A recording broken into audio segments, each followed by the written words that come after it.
从身后，我回到了萧寂救下我的那一晚。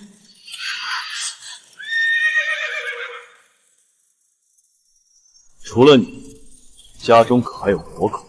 上一世，我不知长姐藏在破庙中夺过一劫，摇头否认，以至于她后来落入山匪手下。朱颜昭，若不是你自私隐瞒，婉婉怎会受尽苦楚？我恨不能与她厮守一生。如若有来世，我不会再娶你。还有长姐，她在破庙里。长长，可曾伤着？我只当这辈子再也见不到你了。我没事。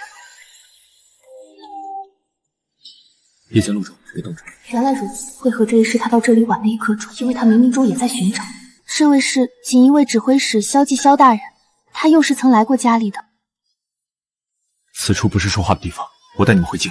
萧寂扶着长姐上马，稳稳地将她圈入怀中，共乘一起，眼睛从未落在我身上一刻。这酥和香的味道，竟与我在家中惯用的一模一样。书行院前世萧寂绝对不允我踏入的禁地，原来沾了长姐的光，我也能窥见这满院春色。那墙上前世挂着一幅画，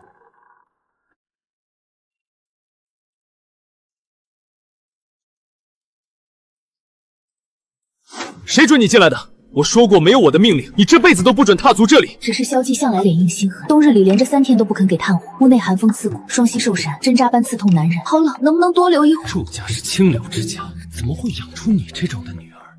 一点也不显得。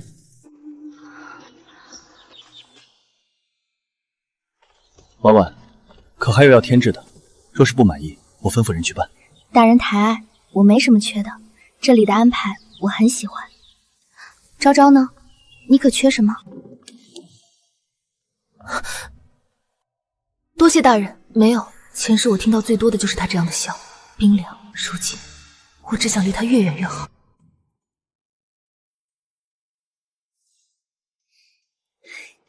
昭昭，好看吗？好看。阿姐的女工在同族女子中历来是最好的，定然漂亮的紧。就你嘴甜。只是京中贵女佼佼者如过江之鲫，琴棋书画样样精通。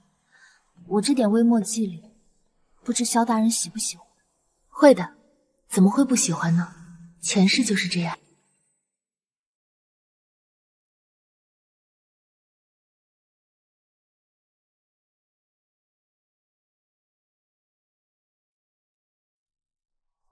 大小姐，外头管事有对牌要您过目。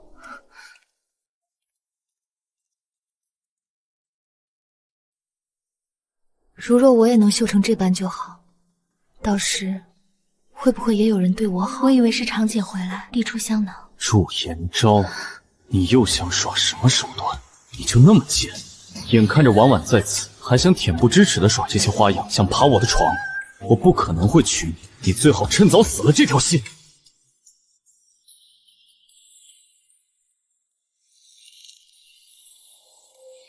回大人，这是阿姐绣给大人的。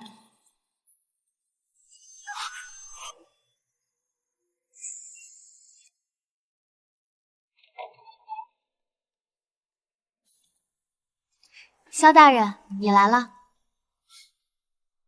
方才昭昭给我看了样东西，说是你的。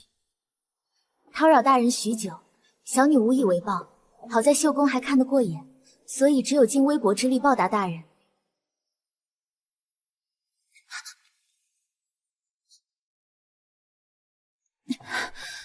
下午，萧寂求娶长姐的消息在府中四散，婚期定在下月初3。京都的春天竟然有点冷。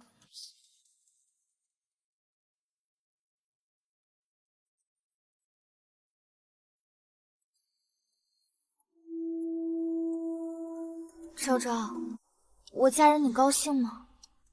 高兴的。萧大人待姐姐很好，是个良人。他是个良人，可我在忧心你。昭昭，咱们的身份在京中敏感，我怕终有一日大人保不住你。阿姐，我该怎么办？别怕，有阿姐在。我知晓了长姐的法子，在京中为我择婿，最后择了个大理寺主簿，还算合眼缘，长相斯文，说话也轻轻的。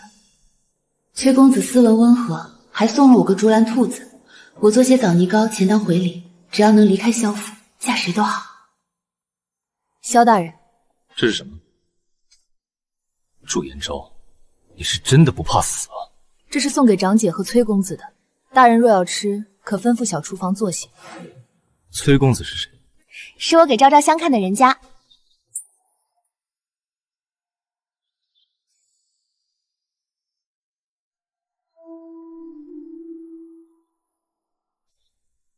萧大人，昭昭也不小了，我瞧着大理寺主簿崔公子极好，性情温和，和昭昭很是相配呢。他还小，不着急许人家。女儿家的心思你不懂，崔公子门第略低了些，但没有高门大户的束缚，而且我瞧着昭昭也对人家有意。长姐说的是，崔公子是极好的人，初见面他就送了我一只草编兔子，很是手巧。长姐，萧大人，昭昭房中还有药理没整理完，先告退了。西明哥哥可是生气了，是我的错，该提早和你说一声。你要罚我就尽管来吧。前世若是看到这般场景，嫉妒与酸涩早如潮水般将我淹没。可如今，我只觉得无比讽刺，心里竟再无半点波澜。二小姐，这枣泥糕您花了一上午才做好，真就不给侯爷送去了吗？不送了，他也不稀罕吃我做的东西，而且本就不是为他做的。二小姐，侯爷派小的来传句话。侯爷有何吩咐？侯爷说思乡受寿是野妇行径，有辱门风，还请二小姐自重。野妇，又是这个词。前世我嫁给他之后，从他口中听到最多的便是这句野妇。知道了，劳烦转告侯爷，延昭受教。哼。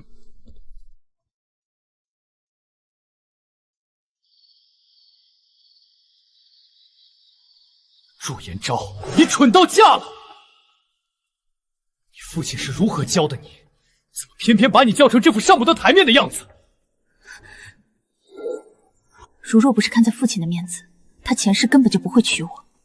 他厌弃我不懂诗书，嫌弃我脑子不够灵光，那样的日子我绝不能再经历一次。萧姬，这一世我们桥归桥，路归路。算出来没有？脑子不够灵光，我可是专门请来老先生来教你，这是为你好。启明，我不会。成亲才3天，你就连这些最简单的账目都算不清？不要，启明，我真的学不会，不要打。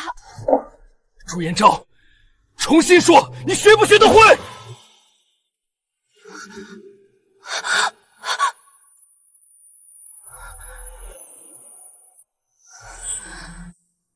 朱延昭，你真是蠢到家了。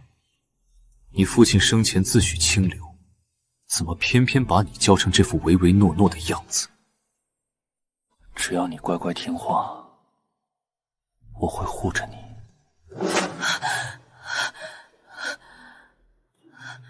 好在一切都没有发生。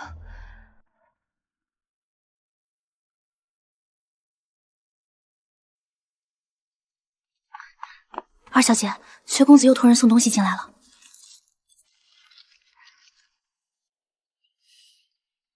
崔公子虽不善言辞，但每次送来的小物件都让人觉得踏实。若能借着这桩婚事远远离开侯府，未尝不是一条生路。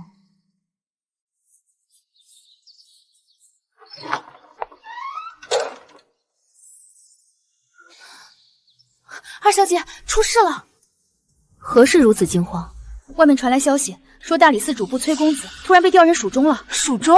那般偏远苦寒之地，他一个文官怎么会突然被调去那里？这小的不知，但崔公子托人捎了急信来。崔公子说他即日便要启程，问二小姐是否愿意与他一同前往蜀中。怎么会这么巧？偏偏在长姐提议结亲之后，崔公子就被远调蜀中。朝中能有如此雷霆手段，且对我的事如此关注的人，只有一个。小姐，他连一条活路都不肯留给我吗？我若是去了城南街亭，不仅逃不掉，还会彻底害死崔公子。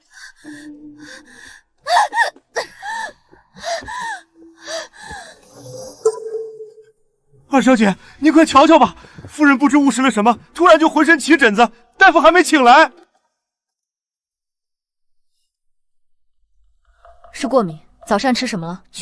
就是平常的燕窝粥，只是厨房今早新加了些榛子碎。长姐对榛子过敏，你们怎么当差的？下去领罚吧。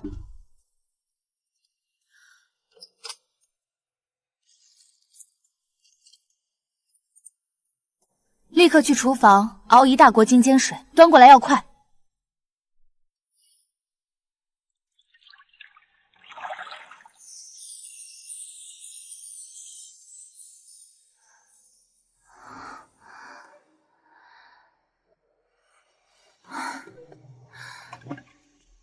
怎么，坏了你的好姻缘，就摆出这一副哭丧的死人脸给谁看？大人说笑了，昭昭是忧心阿姐。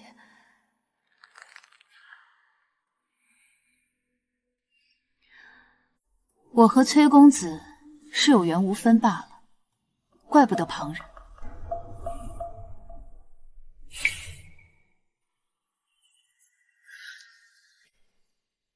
有缘无分。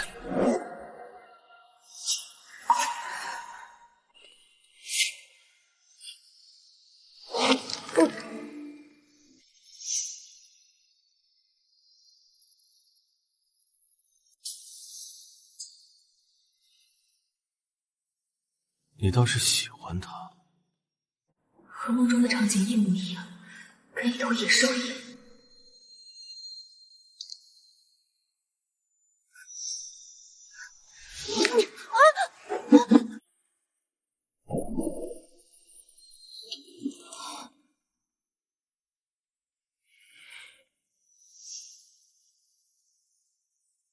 外面是季明来了吗？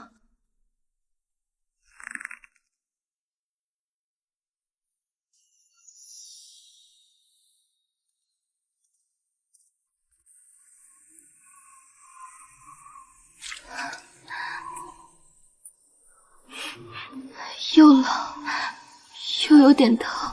昭昭，我听说崔公子离京之事，你千万别太伤心。即使赴约，我也不会随他远去。崔公子只是我逃离的浮木罢了。过几日，姐姐带你去黄山寺求姻缘，散散心可好？阿姐怎么突然想去黄山寺？季明做的是锦衣卫这种煞气重的活计，我想亲自去山中为他求个平安符，顺便也为你求个好夫君，好让你早日有个依靠。好，都听阿姐的。他公务繁忙，府中难得一见，但此番陪阿姐上山，我顿时明白，前世长姐在此受尽苦楚，难怪她推掉公务贴身看护。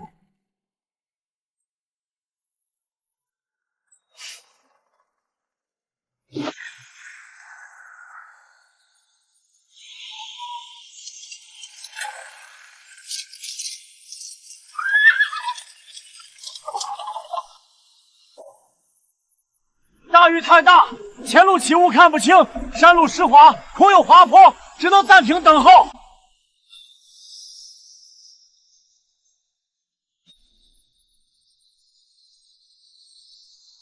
二小姐，你怎么了？可是月氏来了。昭昭，你这是怎么了？不是月氏，是两世无法抹平的心底苦痛。上一世，我在这里曾有过一个孩子。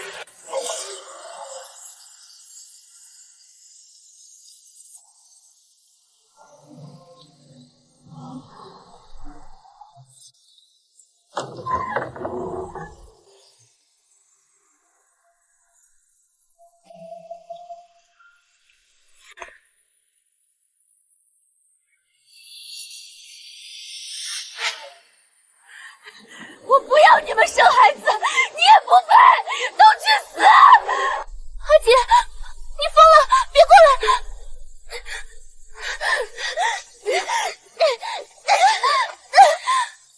！hold住，朱小姐！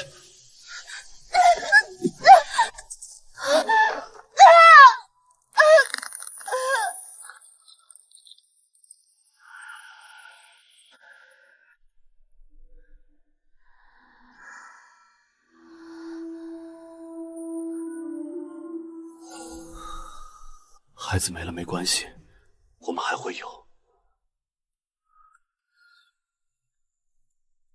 别恨你阿姐，她受苦太多，不是故意的。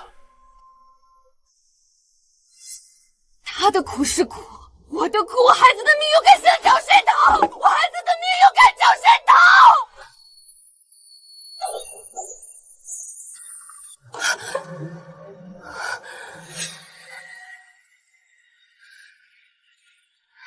颜昭姐姐，你可算是醒了。周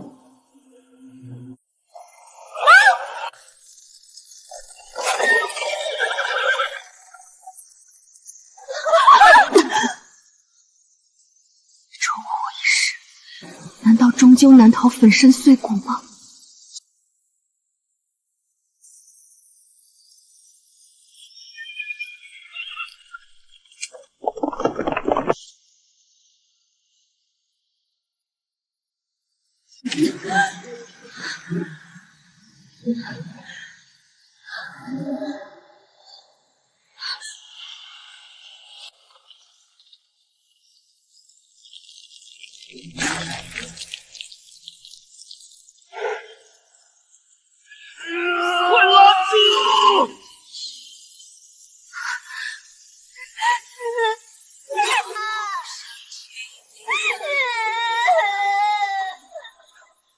尽回想，难免徒增感伤，轻叹息我们那些好时光，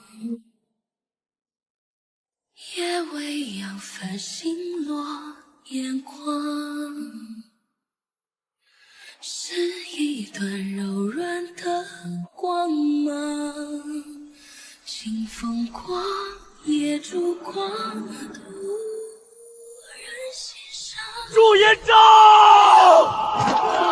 随风飘荡，不过是濒死错觉，无心之人怎会痛不欲生？我要将过往都储藏，编一段美好的梦想。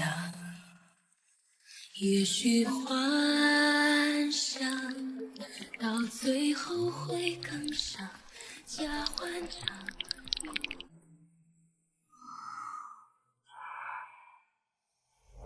别人都避之不及的药味，你倒是格外贪恋。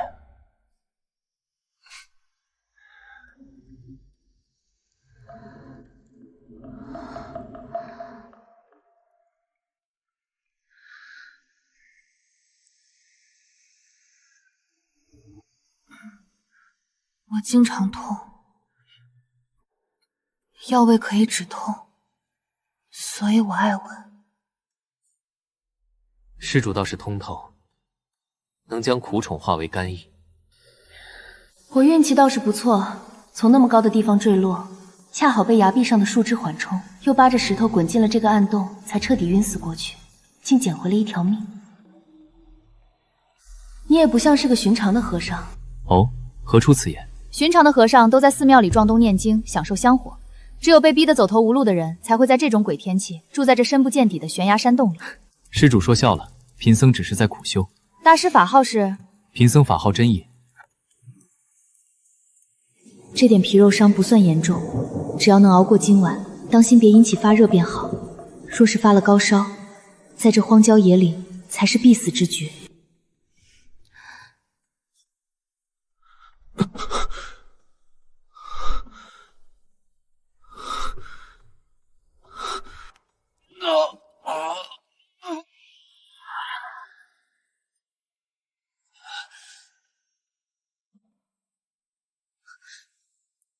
你中毒了？秦文竹，秦文竹，离我远一点，滚开！我也懂医术，你这分明是激烈性的寒毒反噬之象，若不立刻泻毒，你活不过半个时辰。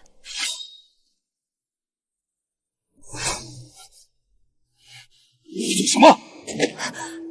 你这力道简直骇人听闻，你哪里像个吃斋念佛的和尚，倒活脱脱像个刚刚从尸山血海中爬出来的铁血将军。你中的这毒发作激烈，没有解药，若不立刻放血泻毒，你必死无疑。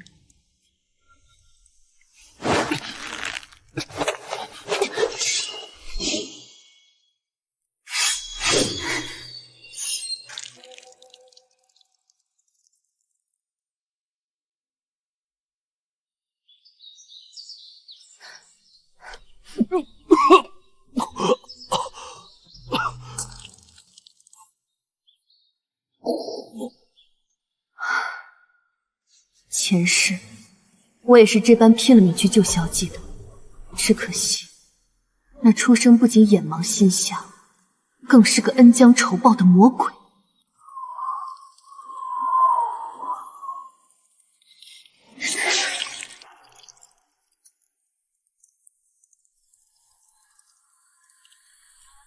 失血和中毒的人会快速失温，医书上是这么说的，可惜我前世没怎么看完，就被换了书。萧家用不上你做郎中，收起你这些上不得台面的心思。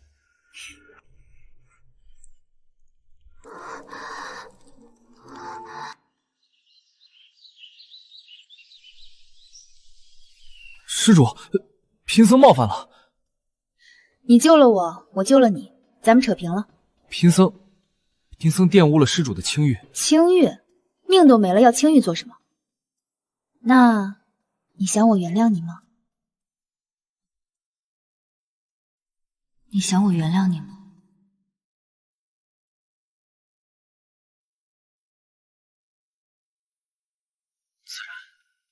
既然如此，待贵人荣登大宝之日，我想向你讨个恩典。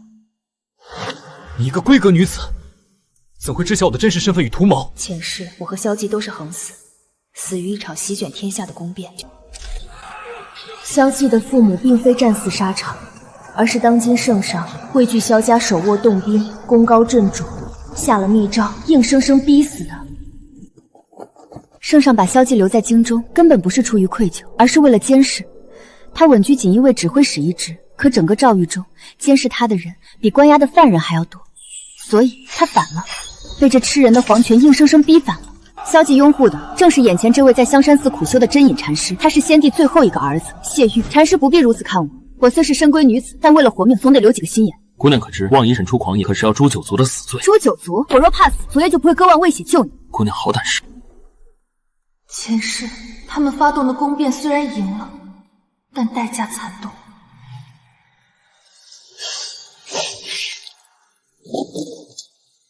朱颜昭，我死了，你是不是很开心？终于不用受我的气，看我的脸了。下一世，朱颜昭，你是生生世世都休想逃出我的手心。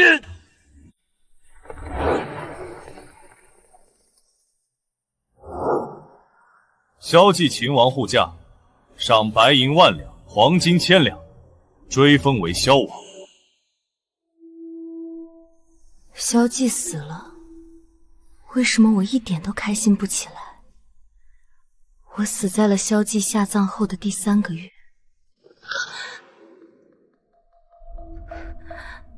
什么恩典？我要的恩典，对未来的君王来说，不过是一句话的事。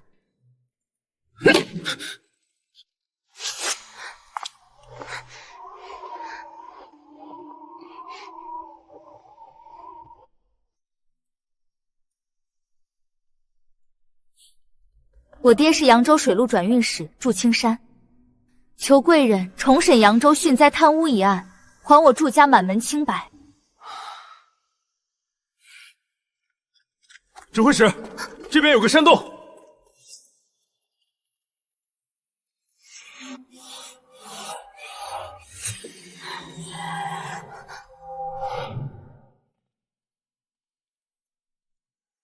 朱颜昭，让我好找。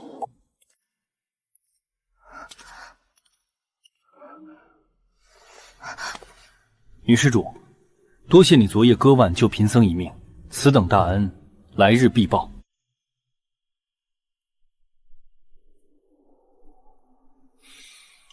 家中女眷无知，冒犯了禅师清修，现既已寻得，萧某便带她回府，不多叨扰了。祝姑娘有缘再见。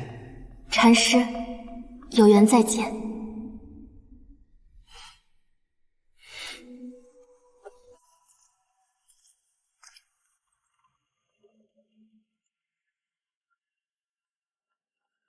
他这副平静的模样，仿佛刚才在山洞里那股骇人的占有欲和杀气，只是我的错觉。昭昭，你可算回来了，真把我吓死了！为了你，季明带着人去山崖下搜了一日一夜，连眼都未曾合过。他发了疯似的，说活要见人，死要见尸。昭昭，你可要好好感谢你姐夫，若不是他，你恐怕……多谢长姐挂念，多谢姐夫搜救。昭昭，近日府里事情多，你受惊了。萧大人那日虽说是好心救人，但若让你受了委屈，阿姐心里也不好受。阿姐多虑了，萧大人不过是因为阿姐的关系，才对昭昭多有照拂。若真要谢的话，定是阿姐亲自去谢更有用些，昭昭哪敢自转。你这丫头就是太懂事了。阿姐，其实昭昭还有一事相求。哦，何事？你我姐妹，单说无妨。这次遇难，昭昭在崖底被一男子所救。昭昭想去香山寺静修一段时日，二是也想避避风头。她若离京去了香山寺，山中清静，正适合你休养身心。你需要什么用度，阿姐定给你安排妥当。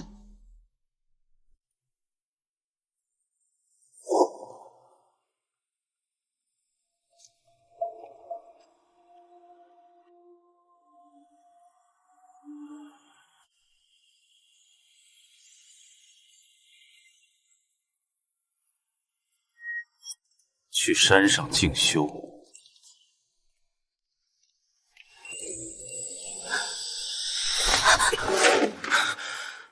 还是说你做这一切都是为了躲我？曾是我年少心动的执念，如今却只剩蚀骨的恐慌与无尽的厌弃。姐夫，你醉了。想是夜路难行，大人进错了院子。这里是香山寺，不是侯府，更不是阿姐的闺房。进错了院子，祝颜昭，你觉得会认错你吗？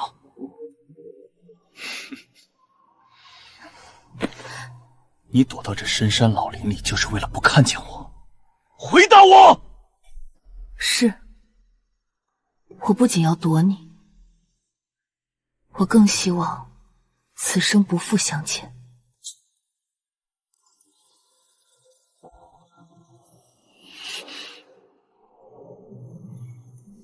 姐夫，请自重。如今你与长姐婚期已定，满城皆知。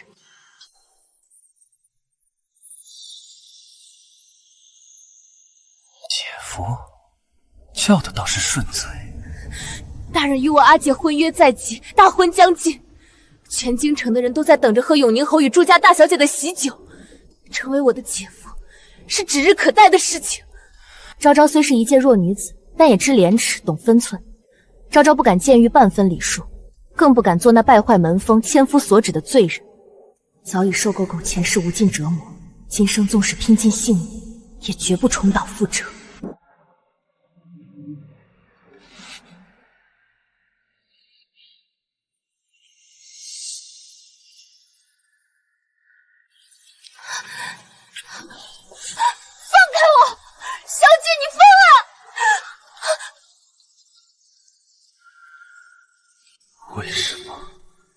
为什么我推掉所有封赏，只求娶你一人，却被你避如蛇蝎？宁愿手术害我姐夫，也不愿多看我一眼。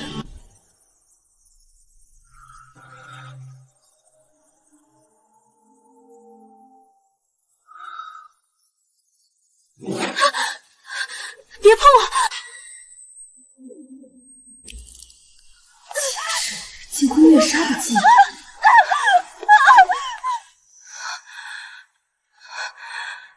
不，我绝不能再重蹈覆辙。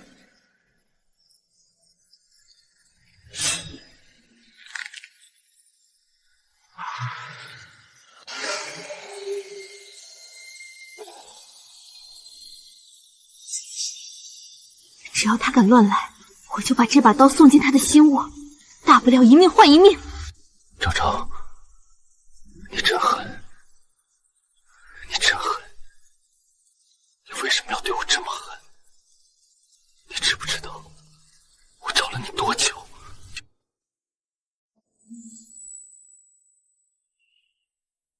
侯爷醉了，请侯爷自重。自重？我若是知道自重，今夜就不会站在这里。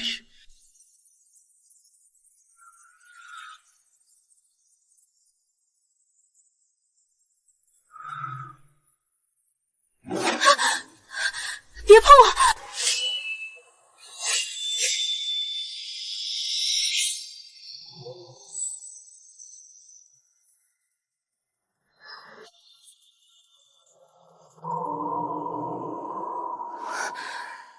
燕昭，你逃不掉的，你注定只能是我的，生生世世你都只能留在我的身边。重来一世，步步筹谋，难道我就注定逃不掉被他纠缠折磨的命运吗？不，我绝不能认命。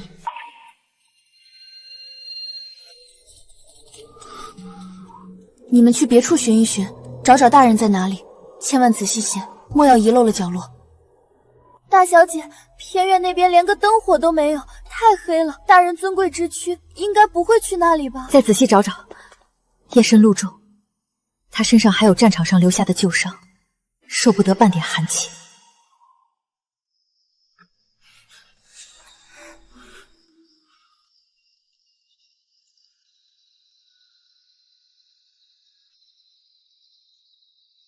朱元璋，再等等。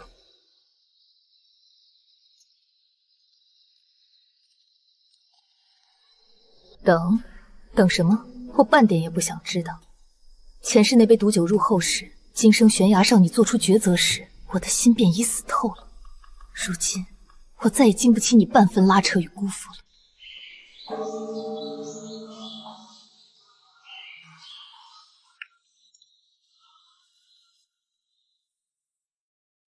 女施主，这几日后山的红叶开得漫山遍野，十分好看，您可要出去走走，散散心。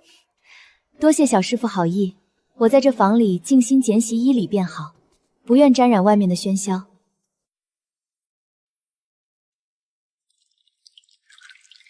暴风雨来临前，总是这般死寂。他不会轻易罢手，我也绝不重蹈覆辙。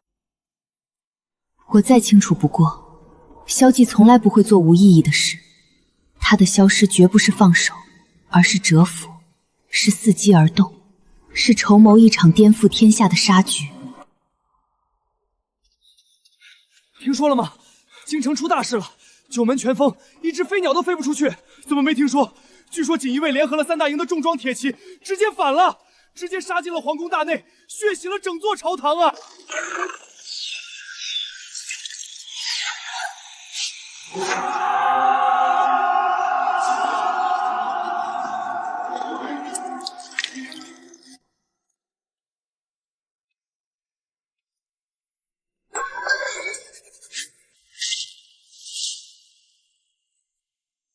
短短半月时间，朝野更迭，江山易主，如此顺利完成了改朝换代，这一切都与前世分毫不差。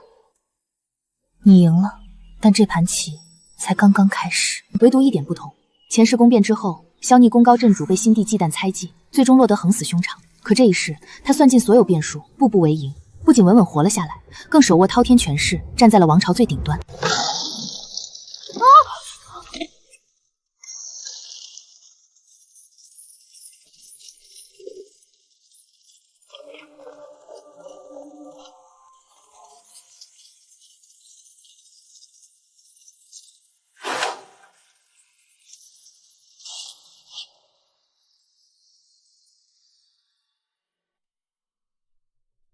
奉大人之命，接贵人回家。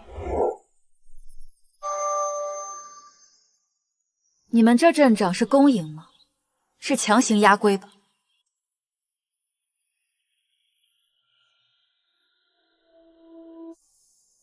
他如今权倾朝野，只手遮天，我想我的挣扎也是徒劳。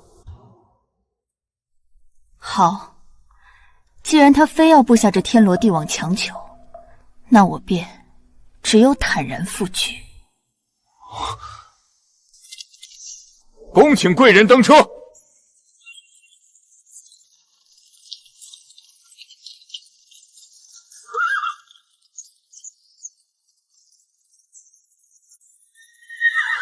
恭迎贵人回府。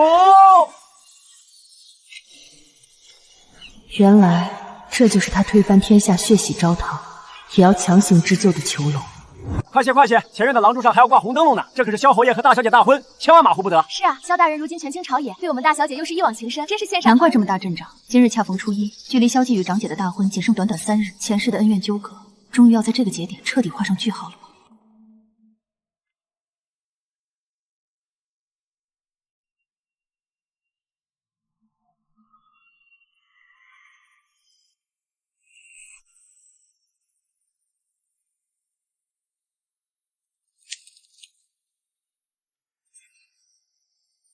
阿姐，昭昭，你来了。阿姐站在这里做什么？风大，当心着凉。昭昭，这身假衣漂亮吗？这上面的绣花是我一针一针亲手缝上去的。我夜夜熬着灯火，眼睛酸见暴露的冷酷和疏离。你也开始感到恐惧了吗？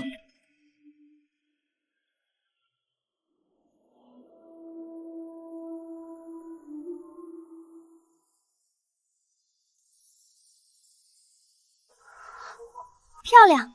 阿姐心灵手巧，这嫁衣上的凤凰就像是要活过来一般。阿姐本就是世上最漂亮的女子，这身嫁衣配你，自然是再好不过的。漂亮就好，只要她觉得漂亮就好。别紧张，阿姐，出嫁的女子总是会有些胡思乱想的，这都是正常的。你和萧侯爷青梅竹马，两小无猜，你们之间两情相悦，这是整个京城都知道的佳话。如今大婚在即，你马上就要成为风光光的侯夫人了。他那样在意你，定然不会欺负你，一定会将你捧在手心里疼爱的。借你吉言了，昭昭。是啊，青梅竹马，可惜那只是见义为傲的谎言，被偷窃他人恩情戳破时，你又该如何自处呢？大小姐，二小姐，前院刚传来的消息，宫里下圣旨了，萧大人被封为永宁侯了。人人都道大小姐嫁得良人呢，侯爷如今权势滔天，风光无限，大小姐嫁过去，前程锦绣安稳，以后就是尊贵的侯爵夫人了。姐姐可是累了，这几日筹备大婚确实辛苦，姐姐宽心，一切有我呢。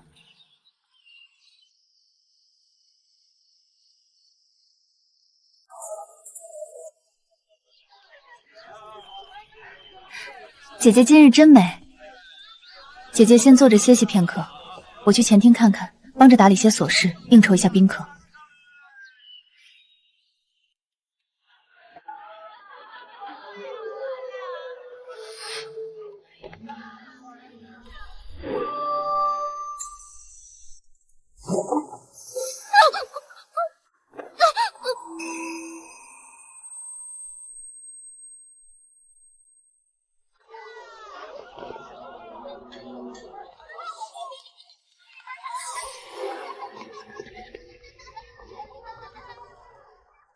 这是哪里？我的眼睛怎么回事？我怎么动不了了？红盖头、迷药，这是新房。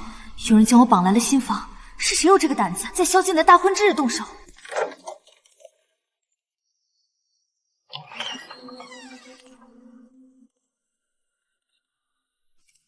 你醒了。刚醒时无会刺眼，可以先闭着。怎么会是你？今日明明是你和祝婉婉的大婚，你为何会出现在这里？又为何将我掳到这里来？真是可笑之极！前世我痴恋你一生，求而不得；这一世我彻底抽身，决意不嫁，将你视作避之不及的蛇蝎，你却偏偏撕破脸皮，用这种见不得光的手段，将我强行扣上了这身婚嫁红妆。放开我！你的新娘在等你。新娘，我的新娘从始至终只有你一个人。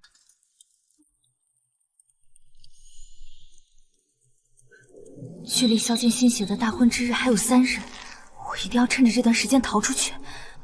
放开！有人吗？冷静冷静，一定会有办法的。这个萧季上午才来过，怎么又来了？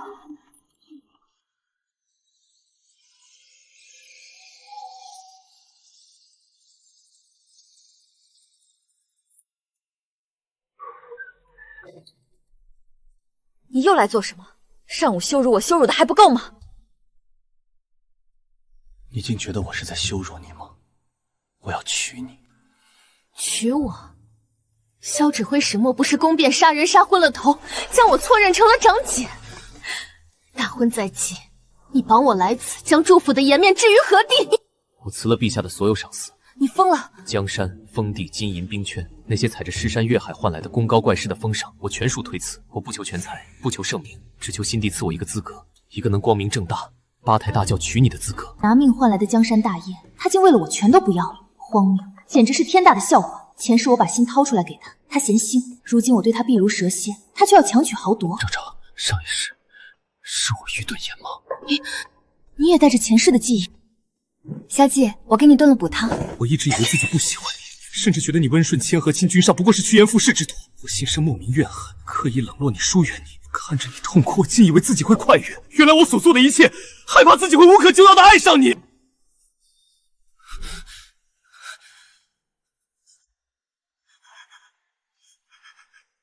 直到那日，你从山崖之上坠落下去。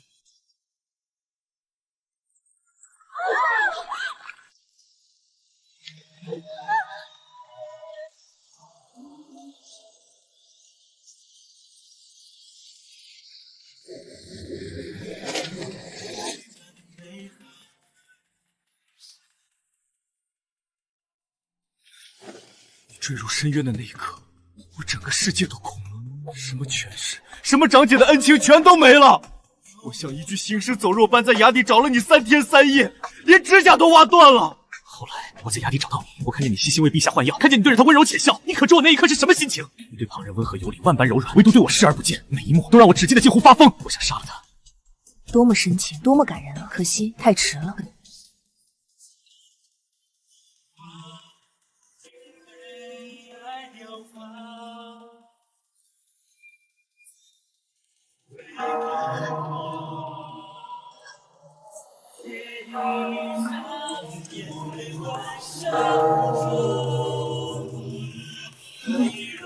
前世我年少轻心，一眼灵性，满心难以接受。我为他收敛所有棱角，为他打理家事，温柔守护，为他不惧风雨，亲近侍者。可他视而不见，弃如敝履，肆意践踏我的真心。如今我幡然醒悟，决意抽身，他却幡然悔，妄图用几滴眼泪挽回一切，真是一笔可笑的烂账。那阿锦，婉婉温柔善良，我也在此之但我已经安排好了一切，我会给他一辈子的平安尊荣，一世富贵安稳，护他余生无忧无人感激。我会给他找一门全天下最好的亲事。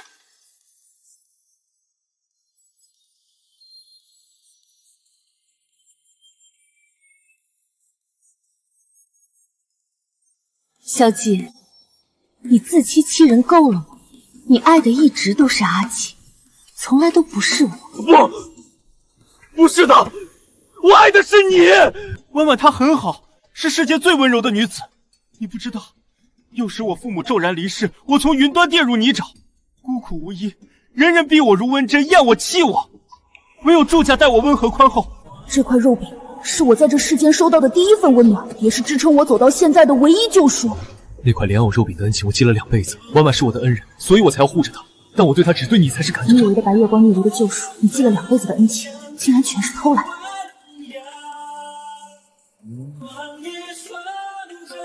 昭昭，你可知我为何要推掉陛下所有的封赏，只求赐这一场道？他对我说，我看起来闷闷不乐，吃块甜甜的肉饼就会开心起来。那是我双亲离世后第一次有人真心待我，宽慰我便错把这份年少轻动与感恩当成了情爱，惦记了整整半生。他祸了祝婉婉2世，皆是因为这一个错认的误会，真是可笑至极。可我现在彻底懂了，那是恩情，是暖意，从来不是爱。我爱的是你，昭昭，自始至终唯你一人。我不会娶婉婉，却会一辈子铭记她的善意，用余生富贵报答她。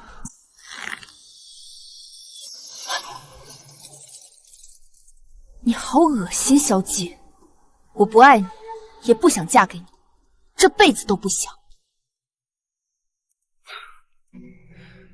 几日没见，倒是变得如此牙尖嘴利。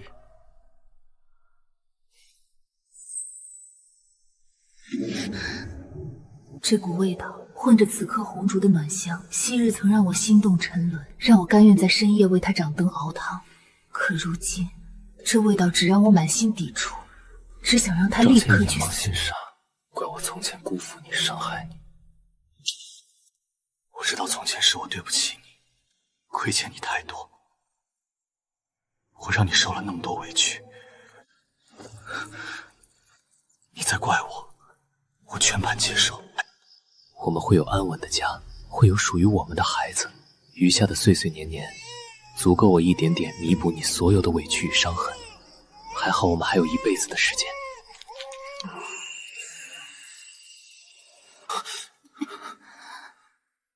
小姐，小姐，你不要后悔。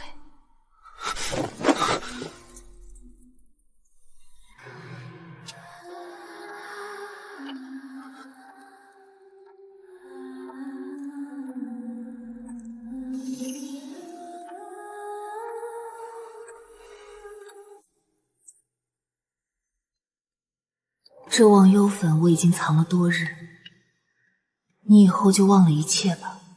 对外宣扬你已战死，冤冤相报何时了啊？你喂给我的是什么？我的头好痛。后悔药，以后你不会记得有关的这一切，包括前世今生。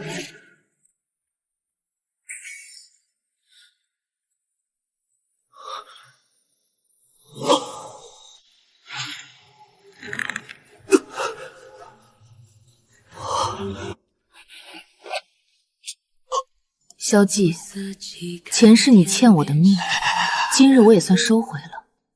或许让你忘记一切，浑浑噩噩的活着，比让你死更难受。还有件事，忘了告诉你，你惦记了半生的那个送你莲藕肉饼的恩人阿姐，天生对莲藕过敏，她碰都碰不得，又怎会给你做莲藕肉饼？那个人是我啊，以后你永远也不会知道。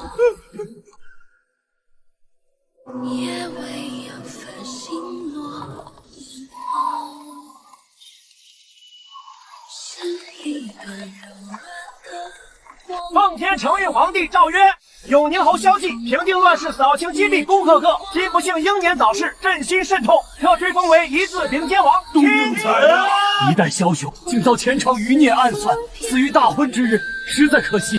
无人知晓，这位权倾朝野、颠覆王朝的新晋侯爷，没有死，而是忘却所有，去香山寺了却残生。一段美好的梦想，也许幻想到最后会更伤，假欢场。一拜前尘虚妄，谢菩萨让我重活一世，看清人心鬼魅；二拜两世恩怨，血债已偿，我不再是任何人的掌中之物；三拜尘埃落定，从今往后爱恨两清，我只做祝言招。真的不愿姑父走，你是姑娘家，这般亲手调解了结恩怨，终究吃亏，就让他常伴青灯古佛赎罪。再者，若是你愿，姑可接你入宫，封你高位，护你一世清白安稳。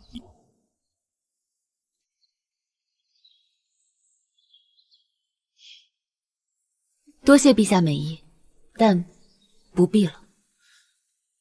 陛下只需记得兑现当初答应我的心愿便好。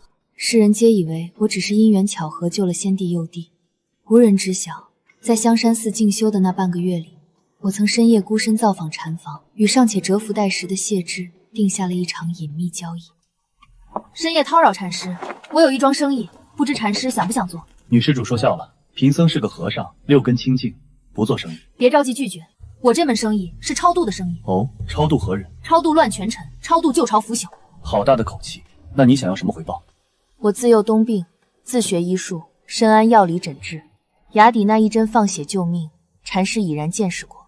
若有朝一日风波落幕，天下安定，还请陛下允我入宫，谋一个上药局医官的职位。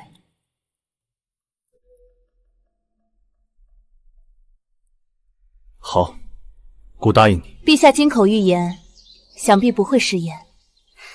自然，上药院医官之位，姑已替你留好。谢玉生性隐忍，心思深沉，多疑寡情，且又是皇室正统，他振臂一呼，天下都会随他康复皇室的。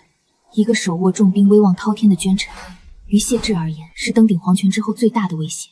萧金最后必难逃一死，我这也算是变相的帮陛下解决了萧金。前世我也是死于皇宫中流出的毒酒，死于人心叵测，死于任人宰割的弱小。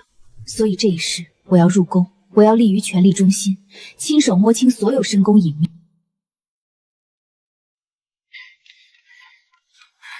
可算找到你了，长小姐在司门备好了马车，正等您回家吃饭呢。知道了，这就来。两世的凛冽寒冬在此刻彻底落幕，半生爱恨痴缠尽数翻篇。京都的春日终于来了。